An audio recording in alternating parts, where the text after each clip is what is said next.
आपका पूरा 1 TB data bus एक घूमती हुई डिस्क पर रखा होता है। अगर वो डिस्क एक सेकेंड के लिए रुक जाए तो आपका सिस्टम फ्रीज हो सकता है।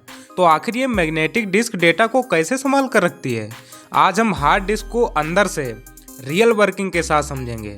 हेलो दोस्तों, welcome to tech with Yogesh, जहां टेक्नोलॉजी को बनाया जाता है सिंपल और इजी। सबसे पहले हम समझेंगे कि मैग्नेटिक डिस्क होता क्या है। तो चलिए शुरू करते हैं। मैग्नेटिक डिस्क एक सेकेंडरी स्टोरेज डिवाइस है जिसका उपयोग डेटा को स्टोर करने के लिए किया जाता है। इसमें डेटा को मैग्नेटिक फॉर्म में स्टोर किया जाता है या नॉन वोलेटाइल होती है, यानी बिजली चले जाने पर भी डेटा सुरक्षित रहता है। हार्ड डिस्क ड्राइव यानी HDD इसका सबसे कॉमन एग्जाम्पल है। अब हम देखेंगे मैग्नेटिक डिस्क के कंपोनेंट कौन कौन होते हैं। आप लोग डायग्राम की मदद से एक एक करके क्लियर समझिए। सबसे पहले हम बात करेंगे प्लेटर की।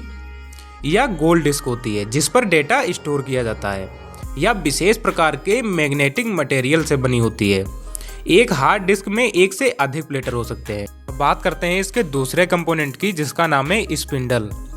यह एक शाफ्ट होती है जिस पर सभी प्लेटर्स लगे होते हैं। स्पिंडल प्लेटर को हाई स्पीड पर घुमाता है या रोटेशन स्पिंडल मोटर द्वारा किया जाता है। अब बात करते हैं इसके तीसरे कंपोनेंट की जिसका नाम है ट्रैक।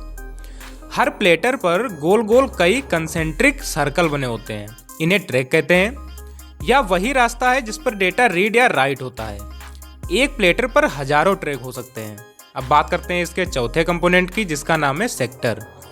हर ट्रैक को छोटे छोटे भागों में बांटा जाता है, इन्हें सेक्टर्स कहते हैं।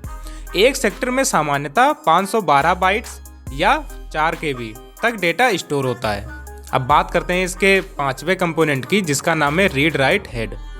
यह एक छोटा सा उपकरण है जो प्लेटर से डेटा पढ़ता या उस पर लिखता है। प्रत्येक प्लेटर के लिए कम से कम एक हेड होता है। अब बात करते हैं आर्म की। यह एक मैकेनिकल आर्म है जो रीड राइट हेड को अलग अलग ट्रैक्स तक ले जाता है या बहुत तेजी से मूव करता है ताकि डेटा जल्दी एक्सेस किया जा सके। अब मैग्नेटिक डिस्क की वर्किंग को देखते हैं।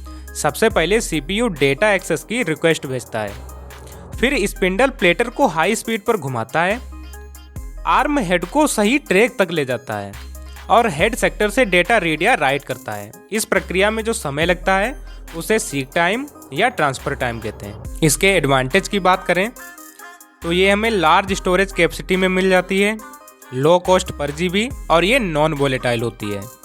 अब डिसएडवांटेज की बात करें तो इसमें मैकेनिकल पार्ट्स होने के कारण ये स्लो होती है, SSD की तुलना में कम स्पीड।